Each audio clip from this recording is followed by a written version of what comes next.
may mga alaala na nananatili kahit pilit mo itong iwaksi. Kirot na sumusunod sa bawat pagpikit mo ng mata. Sa mundong ito, madalas nating isakripisyo ang sariling dignidad kapalit ng isang platong kanin o isang gabing may masisilungan. Hindi madali ang mabuhay sa gitna ng dumi at pait, lalo na kung ang tanging puhunan mo para makaahon ay ang sarili mong katawan. Ngayong gabi, bubuksan natin ang isang kwento na magpapatunay na kahit sa pinakamadilim na kanto ng Maynila, may mga kaluluwang pilit na naghahanap ng kanilang sariling liwanag. Welcome sa M2M Desires, kung saan binibigyang boses natin ang mga kwento ng pag-ibig, pagnanasa, at mga lihim na hindi madaling ikwento. Mga kwentong minsan ay masakit, minsan ay nagdudulot ng pag-asa, at laging totoo. Bago tayo magsimula, siguraduhing naka-like, comment, at subscribe ka na sa ating channel. Huwag mo rin kalimutang i-click ang notification bell para updated ka sa mga susunod nating uploads. Ang inyong suporta ang dahilan kung bakit patuloy tayong nagbabahagi ng mga totoong kwento ng buhay. At syempre, isang mainit na shoutout muna kay Rani Gwyn mula sa Cebu. Salamat sa iyong katapatan sa pakikinig at sa pagsuporta sa ating programa. Kaya naman, ihanda na ang inyong sarili at simulan na natin ang kwento. Kuya Will, ako si Ram, 21 years old. Ang alam ko lang sa buhay ay maglinis ng grasa at magtiis sa amoy ng car soap buong araw. Galing ako sa probinsya, lumuwas ako ng Maynila para magtrabaho bilang helper sa construction. Pero sa huli, napunta ako bilang stay-in boy sa isang simpleng car wash at detailing shop sa Quezon City. Doon na rin ako nakatira sa loob ng shop, sa isang sulok sa tabi ng mga gulong at lumang basahan. Karton lang na pinagdugtong-dugtong ang higaan ko. Doon ako nagpapahinga pagkatapos ng maghapong trabaho. Yung manager namin, si Dante. Noong una, akala ko maayos siyang tao. Tahimik lang, seryoso, at marunong mag-utos. Pero Kuya Will, napansin ko na iba ang tingin niya sa akin, lalo na tuwing gabi kapag kaming dalawa na lang ang natitira sa shop para magbilang ng gamit at magsara. Isang gabi, habang nililinis ko ang isang SUV, tinawag niya ako.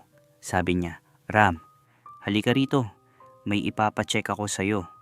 Akala ko may kulang lang sa stock o may ipapagawa. Pagpasok ko sa maliit na office, isinara niya ang pinto. Tahimik. Rinig ko lang yung aircon at yung tibok ng dibdib ko. Lumapit siya sa akin. Sabi niya, "Ang ganda ng katawan mo, Ram. Sayang kung dito ka lang sa car wash tatagal." Sabay hinawakan niya ang balikat ko. Kuya Will, doon ko na naintindihan kung anong gusto niyang mangyari. Sa hirap ng buhay kapag wala kang matakbuhan, napipilitan kang manahimik kahit mali na. Doon nagsimula ang bangungot ko. Sa loob ng maliit na office na yon, sa likod ng mga CCTV na pinapatay niya, doon niya ako sinasamantala. Pagod ka na nga sa maghapon. Buhat ng balde, kuskus ng gulong sa ilalim ng araw. Tapos pagdating ng gabi, kailangan mo pang pagbigyan ng taong nagpapakain sa'yo. 1 taon ko yun tiniis, Kuya Will. May kasama akong isa pang helper, si Kiko. Pero ako ang mas pinapaboran ni Dante. Sabi niya, mas matikas daw ang tindig ko at mas presentable ako. Minsan, sinabi pa niya, "Huwag kang mag-alala, Ram. Hindi ka habang buhay dito. Ipapakilala kita sa mga kilala kong customer." Doon ako kinabahan. Doon ko na-realize kung anong balak niya sa akin. Hanggang sa isang gabi, sinubukan niya akong ipasa sa isang suki niyang politiko. Doon na ako tumanggi. Hindi ko na kinaya. Sinampal niya ako. Tinawag niya akong walang utang na loob. Doon na ako nagdesisyon, Kuya Will. Hindi na ako bumalik sa loob. Kinuha ko yung backpack ko, pati kaunting pera na ipon ko. Lumabas ako ng shop habang tulog na ang iba. Naglakad lang ako palayo. Hindi ko alam kung saan ako pupunta. Basta, ang alam ko, kailangan ko nang umalis. Kasi kung mananatili pa ako doon, baka tuluyan na akong mawalan ng sarili. Kuya Will, pagbaba ko sa Cubao, bumungad sa akin ang pamilyar na amoy. Amoy ng kanal, usok, at ihi. Pero mas gusto ko na ito kaysa sa amoy ng pabango ni Dante na palaging nakakasulasok. Naglakad-lakad ako hanggang sa mapadpad sa tapat ng isang terminal. Doon ko nakilala si Jomar. Si Jomar ay isang fixer at runner sa mga hotel. Nakita niya akong nakatambay, tulala at mukhang desperado. "Hoy, mukhang naligaw ka. Naghahanap ka ba ng trabaho o gusto mong kumita ng mabilis?" Tanong niya diretsahan, habang naninigarilyo sa kanto. Wala akong nagawa kundi sabihin ang totoo. Dinala niya ako sa tinitirhan niya sa isang eskinita sa Aurora Boulevard, malapit sa Cubao. Isang maliit na kwarto. Plywood lang ang dingding. Amoy ihi ng pusa at laging mainit. Doon ko naintindihan ang tunay na kalakaran. Hindi barang bagsakan ko, kundi ang mga private sessions sa mga hotel sa Cubao. "Dito Ram, bawal ang mahiyain. Kung gusto mong kumain ng masarap, kailangang matuto kang gumamit ng alaga mo," sabi ni Jomar habang nagbibilang ng pera sa ibabaw ng kama. Kuya Will, hindi madali ang unang booking ko. Hindi ako sa stage sinalang. Dinala ako ni Jomar sa isang hotel at iniwan sa tapat ng pinto ng hotel room. Pagpasok ko, tumambad sa akin ang isang lalaking amoy alak at mukhang respetado sa labas, pero hayop ang tingin sa akin sa loob. Doon ko naintindihan na sa Maynila, ang moralidad ay para lang sa mga taong may laman ang bulsa. Ang mga katulad naming galing sa putikan, kailangan kong tiisin ang lahat, pati ang laway ng kung sino-sinong estranghero, para lang hindi mamatay na walang laman ang tiyan. Habang ginagawa ko ang trabaho, naalala ko ang amoy ng langis at shampoo sa car wash. Naisip ko, tumakas ako kay Dante para lang ba mauwi sa ganito? Pero nung matapos ang gabi at inabutan ako ng 3,000 pesos, doon ko naramdaman ang bigat ng pagiging lalaki. Ang sarap ng pera, pero ang sakit sa loob. Sabi ni Jomar, "Masasanay ka rin Ram. Lahat tayo dito nagbebenta ng kung ano ang meron tayo para lang mabuhay." Doon ako nagsimulang lumubog sa sistema. Gabi-gabi, ako ang inilalako ni Jomar sa mga kliyenteng hindi ko man lang alam ang pangalan. Basta alam ko lang, may 3,000 ako paglabas ng pinto. Lumipas ang 6 months at unti-unti akong naging manhid. Ang katawan ko, parang tool na lang sa trabaho. Wala na yung kaba tuwing papasok ako sa elevator ng hotel. Ang iniisip ko na lang, sana mabilis lang. At sana, hindi masyadong madumi ang gusto ng kliyente. Si Jomar ang naging manager ko. Siya ang nakikipag-usap sa mga kliyente sa online apps. Siya rin ang tumatanggap ng mga tawag at siya rin ang kumukuha ng 30% na commission sa bawat booking ko. Sa loob ng maliit na kwarto namin, doon kami nagpapalipas ng oras kapag walang trabaho. Doon din kami nagkakasiping ni Jomar. Hindi dahil mahal namin ang isa't isa, Kuya Will, kundi dahil sa sobrang pagod at lungkot. Kailangan namin ng kahit anong init ng katawan para lang maramdamang buhay pa kami. Walang romance, walang ligawan. Pure frustration lang. Minsan, habang nag-69 kami ng mabilisan, naisip ko, ito ba talaga ang buhay ko? Mula sa car wash, napunta ako sa hotel. Pero ang amoy ng kamandag ng ibang lalaki ay hindi pa rin mawala-wala sa balat ko. Isang gabi, may kumatok sa pinto namin. Isang matandang kliyente ni Jomar gusto ng double. Kuya Will, doon ko naramdaman ang tunay na dumi. Isipin mo, kaming dalawa ni Jomar, pinagsasabay ng isang matandang halos hindi na makalakad pero punong-puno ng kamanyakan. Pagkatapos ng gabing yun, uminom kami ni Jomar ng uminom. "Huwag kang mag-alala, Ram. Darating din ang araw na makakaalis tayo dito," sabi niya. Pero alam ko, pareho kaming nagsisinungaling. Nakakulong na kami sa cycle na ito. Ang pera na kinikita ko, mabilis ding nauubos sa bisyo, sa alak, at sa pagpapadala ng kaunti kay Kiko para hindi siya mamatay sa gutom sa kamay ni Dante. Ang katawan ko, minsan puno ng galos dahil sa mga kliyenteng sadista. Ang isip ko, laging lutang. Minsan, gumamit kami ni Jomar ng kung ano-ano para lang tumagal sa gabi. Para lang ganahan, kahit patay na ang loob mo. Kapag tinitignan ko ang sarili ko sa salamin ng banyo ng hotel, hindi ko na makilala ang Ram na galing probinsya. Ang nakikita ko na lang ay isang lalaking may mga matang wala ng buhay, parang taong wala ng pakiramdam na gumagalaw para lang sa ilang libong piso. "Kuya Will, isang maulan na gabi, may booking ako sa isang mamahaling hotel sa Makati," sabi ni Jomar. "Ayusin mo to, Ram. Big time to. Architect daw." Pagpasok ko sa suite, iba agad ang pakiramdam. Hindi tulad ng ibang kliyente na agad akong pinaghuhubad, may nakita akong isang lalaki na tahimik na nakaupo sa sofa, umiinom ng wine. Siya si Sir Gray. Naka-polo shirt siya, maayos ang gupit, at mabango. Ibang klase, Kuya Will. Hindi yung amoy na nakasanayan ko sa kalsada o sa mga kliyente. Susubukan ko na sanang gawin ang routine ko. Aalisin ko na sana ang t-shirt ko para simulan na. Pero hinawakan niya ang kamay ko at pinigilan ako. "Sit down, Ram. Let's just talk for a bit," sabi niya. Nanibago ako, Kuya Will. Hindi ko alam kung anong gagawin ko. Umupo ako. Nag-usap kami. Umabot ng 1 hour.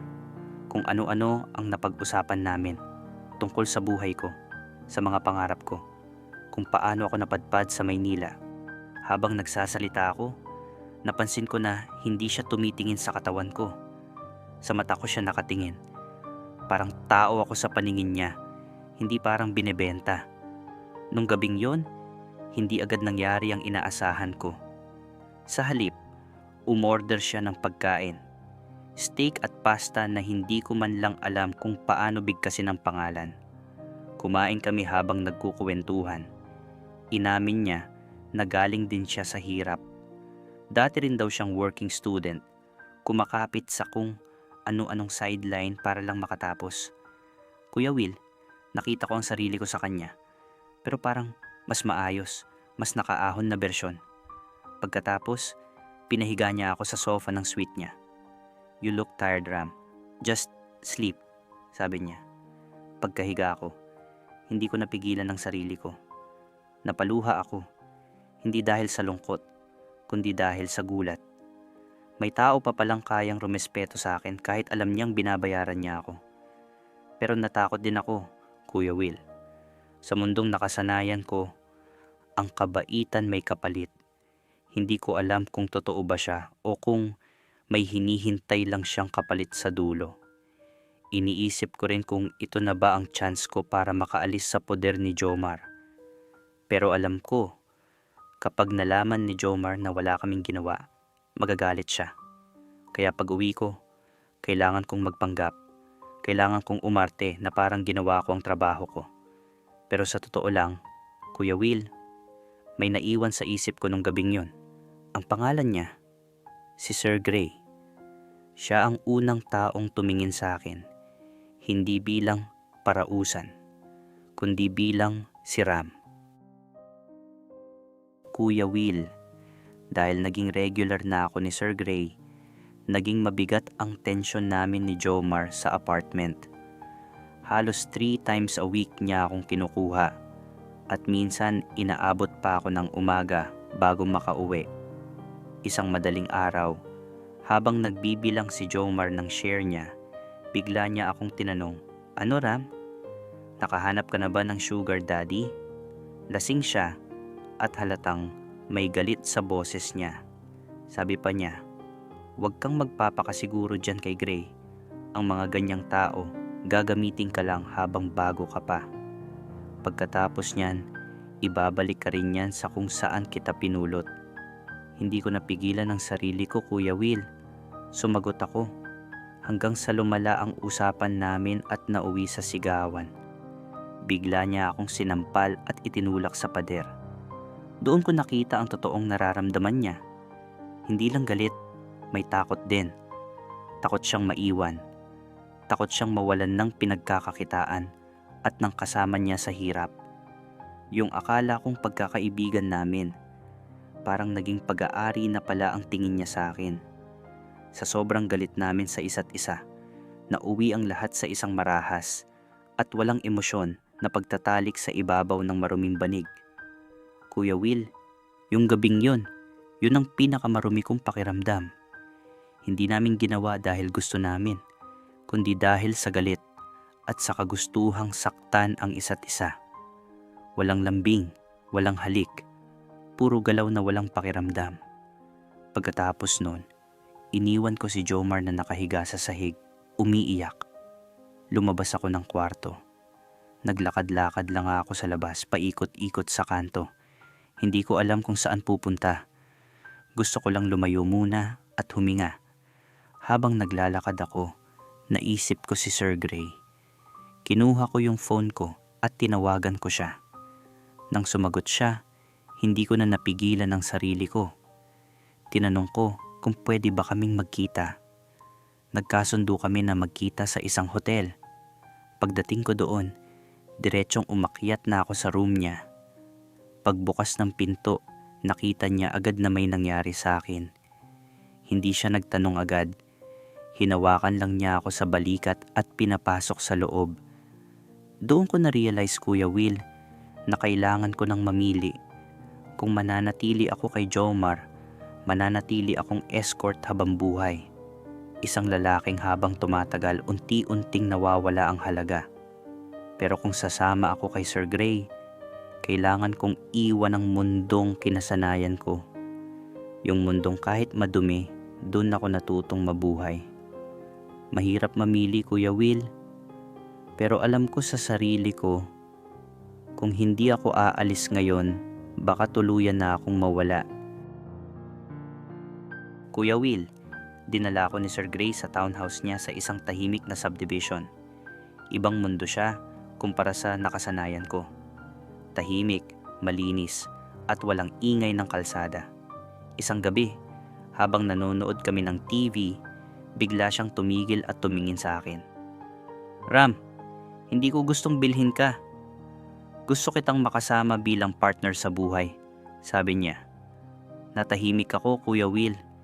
Hindi ko agad alam kung paano magre-react. Doon nagsimula yung unang gabi namin na may totoong emosyon. Walang bayaran, walang pakiramdam na trabaho lang. Dahan-dahan niyang hinubad ang suot ko. Sa totoo lang, naging automatic ang galaw ko. Parang naghihintay ako ng susunod na utos, kung ano ang gagawin ko, kung paano ko tatapusin agad. Pero pinigilan niya ako. "Relax, Ram. Just feel it," sabi niya nang mahina. Doon ako natigil. Dahan-dahan niya akong hinawakan. Hindi minamadali. Hindi kagaya ng mga nakilala ko dati na puro habol sa tapos agad. Sa kanya, bawat galaw may pag-iingat. Kuya Will, ibang pakiramdam kapag hindi pera ang iniisip mo. Hindi ko kailangang magpanggap. Hindi ko kailangang umarte. Nung ako naman ang gumalaw, doon ako kinabahan. Nakakatawa isipin. Pero kahit ang dami ko nang naging kliyente, parang bumalik ako sa umpisa. Parang hindi ko alam ang gagawin. Tinitingnan ko siya habang gumagalaw ako. Wala akong naririnig na pilit. Wala akong kailangang sundan na script. Pagod, pawis, at init lang. Totoo, nung natapos ang lahat, hindi kami nagmadali. Hindi kami naghiwalay agad. Nananatili lang kami doon, magkatabi, tahimik. Doon ko naramdaman, Kuya Will, na tao pa pala ako. Na ang katawan ko, hindi lang para sa pera. may lugar din pala ito para sa totoong koneksyon. Stay with me, Ram, sabi niya habang nakahiga sa tabi ko.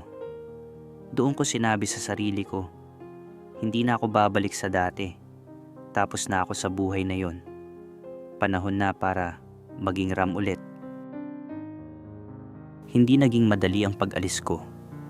Kailangan kong bumalik sa dating tinutuluyan namin para kunin ang mga gamit ko at kausapin si Jomar. Pagdating ko doon, bumungad sa akin ang mga tingin ng mga kakilala namin sa kanto. Parang may alam na sila. Parang may nabago na. Nakita ko si Jomar. Sabi niya agad, "Akala mo ba kung sino ka na? Balang araw, babalik ka rin dito kapag nagsawa na yan sa'yo." Hindi na ako sumagot. Habang nakatayo ako doon, napansin ko na may kasama na siyang iba. Isang mas batang lalaki. Mukha siyang baguhan, katulad ko nung unang beses ko doon. Masakit, Kuya Will. Pero alam ko, ganun talaga. Walang permanent sa mundong yon. Tahimik kong kinuha ang mga gamit ko. Bago ako umalis, nag-iwan ako ng pera para kay Jomar. Lahat ng naipon ko nung nakaraang buwan. "Para sa'yo na to. Salamat sa pagpapatira sa akin," sabi ko. Hindi niya ako tinignan. Paglabas ko ng eskinita, pakiramdam ko may nabunot na mabigat sa dibdib ko. Pagkatapos nun, bumalik ako sa dati kong pinagtatrabahuhan na car wash. Nakita ko si Kiko. Payat na siya at halatang pagod palagi. Nung makita niya ako na maayos ang bihis at mukhang nakaahon na, umiyak siya. "Kuya Ram, ilabas mo ako dito," sabi niya nang mahina. Hindi ko siya matiis, Kuya Will. Kinausap ko si Dante. Nung nakita niya ako na may kasamang driver na pinadala ni Sir Gray, bigla siyang tumahimik. Iba na ang tingin niya sa akin. Sinabi niya na may utang pa raw si Kiko. Binayaran ko lahat para makuha ko siya. Pagkatapos nun, isinama ko si Kiko. Inilayo ko siya sa lugar na yon. Tinulungan ko siyang makahanap ng maayos na trabaho bilang utility sa construction company ni Sir Gray. Hindi ito perpektong ending, Kuya Will. Marami pa rin akong dala. May mga gabi na nagigising ako na kinakabahan. Parang bumabalik lahat ng nangyari sa mga hotel. Pero ang mahalaga, nakaalis na kami. Hindi na namin kailangang ibenta ang sarili namin para lang may makain. Yung pagkuha ko kay Kiko, parang yun na rin yung paraan ko para patawarin ng sarili ko sa lahat ng pinagdaanan ko. Kuya Will, ngayon, 2 years na ang nakalipas. Nagtatrabaho na ako bilang head of maintenance sa construction company na pag-aari ni Sir Gray. Hindi na ako nagbebenta ng katawan. Pero hindi ko nakakalimutan kung saan ako nanggaling. Minsan, kapag napapadaan ako sa Cubao, napapatingin pa rin ako sa mga hotel na naging bahagi ng nakaraan ko. Nandoon pa rin sila. Sigurado, may mga bagong tulad ko na nangangarap ding makaalis sa ganung buhay. Hindi ko na ikinakahiya ang nakaraan ko, Kuya Will. Kasi kung hindi ko naranasan ang lahat ng yon, hindi ko rin maa-appreciate ang buhay ko ngayon. Ngayon, magkasama kami ni Sir Gray sa isang simpleng kondo. Simple lang siya pero maayos at tahimik. Tahanan na matatawag ko na akin. Siya pa rin ang sandalan ko.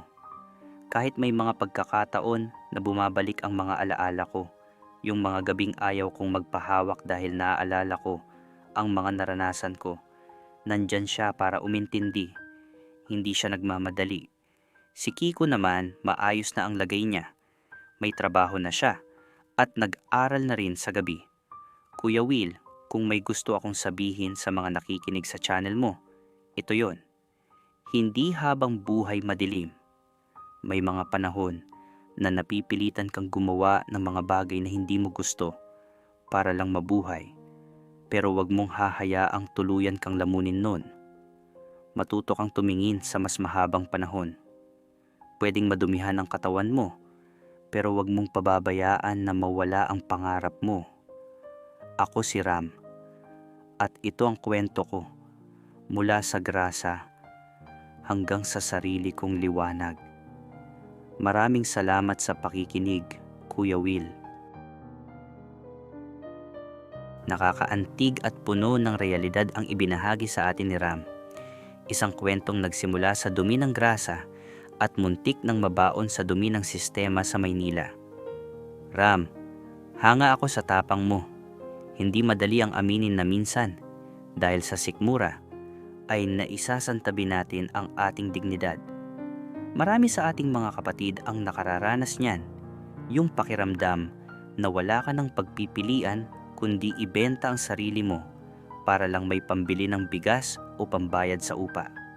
Pero ang kwento mo ay patunay na ang ating nakaraan, gaano man ito kadumi sa paningin ng iba, ay hindi sapat para itakda ang ating kinabukasan.